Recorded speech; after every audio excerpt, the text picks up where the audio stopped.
As you probably saw in my last video, I've now taken on this plot, which is the very first plot, and just coming to the allotment. I've started marking out all the areas where the paths are going to go. That's going to be a path there. This is going to be a permanent beam bed here.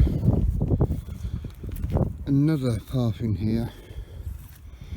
And there's going to be potatoes in here. An orchard going up here. And again another path here. As you can see, I've had a wood chip delivery. A little bit of green in it, but on the whole it's pretty good quality. So today's job, I'm going to start digging out these paths here.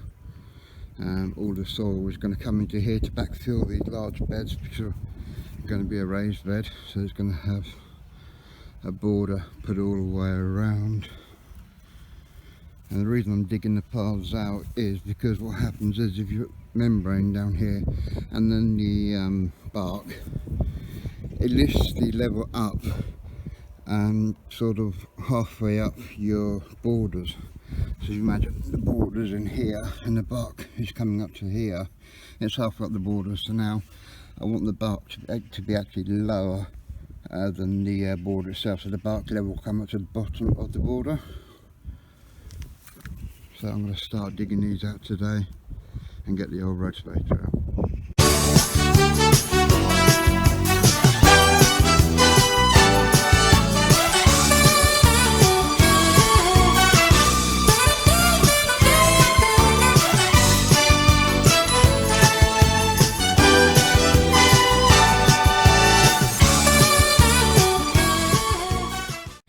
So first I went along the edge with the spade just to mark the edge, and I've then gone over it once with the rotavator, and what I'm going to do now is just shovel as much of the loose material as I can into what will make up the beds here.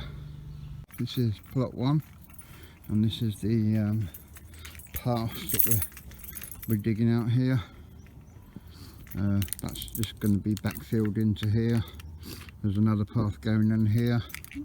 The weed membrane is going to be going down, and then obviously we've got the bark there. So this little area here is the last bit to be dug out here. There's a lot of roots from these bushes, so it's making it a little bit more difficult. But yeah, that path hopefully there, once you've rotavated it, will be a lot easier than it was here with all these roots. And then we've got the borders are going to be going up. We've got a lorry load of manure will be going on top of this, and then it will be dug in and rotavated in, ready for next year. So we're back on plot 1, and we've now finished digging out this first path, and we've laid 1 metre wide membrane down, and Ben's just starting to shovel the bark up there, ready to fill this up. And we're just tucking the edges up the side a little bit, and this side, and then we're going to have the first frame going along here, which will form the first edge of the no dig raised bed.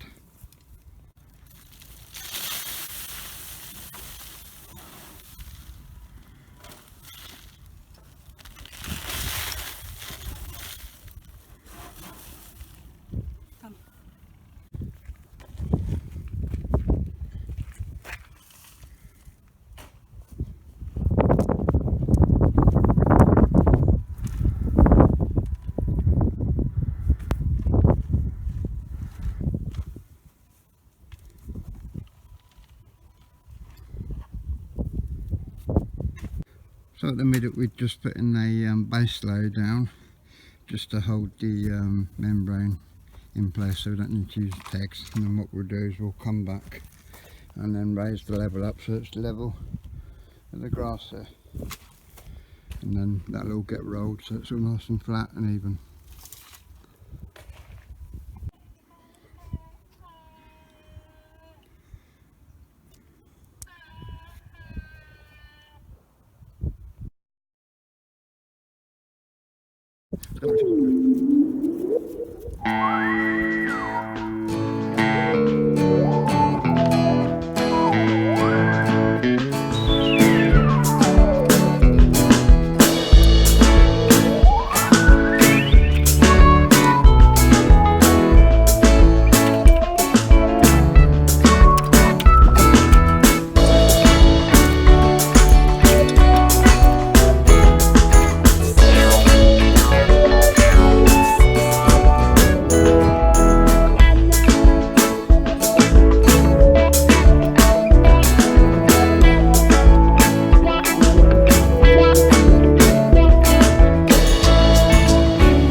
So what we've done today, we've taken all the scaffolding down, the raspberries of the prune, and this bed here, which was the bean bed, has now all been weeded. And the scaffolding that's all been taken down is going to be moved to plot 1. That's our third plot. And then here is going to be a brassica bed, and we're going to be building a brassica cage the whole length of this using road pins and scaffold netting. And when the time comes when we are doing that video, we'll film it as we're doing it. If anybody follows Steve's Seaside Allotment channel, he's got a good example of how he built it, and that's what it's inspired me to do mine. The canes I shall be taking home and storing them in the greenhouse. And that's just a cap of what we've done today. It just started raining. Well, I hope you enjoyed that video, and if you do like our content, please do subscribe, hit the like button. You can also contact us through our social media sites. That's Twitter at @GLACJones, Instagram GB_allotment_vlogs, and on Facebook, if you do a search for My Big Allotment Project, you'll find all our details there. You can also check out our website, www.allotmentguide.com. Thanks very much, guys. See you in the next video.